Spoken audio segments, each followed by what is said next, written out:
Assalomu alaykum. Pivo spirtli ichimligini doimiy iste'mol qilishning erkak va ayol kishi organizmi uchun ta'siri.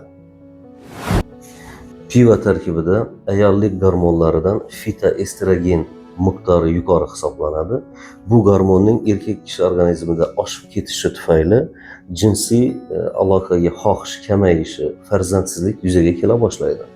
Shu bilan birga erkak kishi qomati ayol kishi qomatiga o'xshab ko'kraklar kattalashishi, sellyulitlar miqdori oshishi kuzatiladi va qorin kattalashishi kuzatiladi.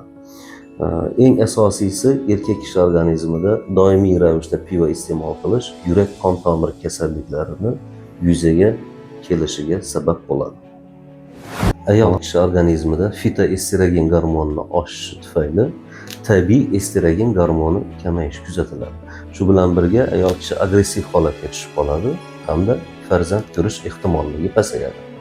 Agarda homiladorlik kuzatiladigan bo'lsa, homila nuqson bilan tug'ilish ehtimolligi juda yuqori bo'ladi.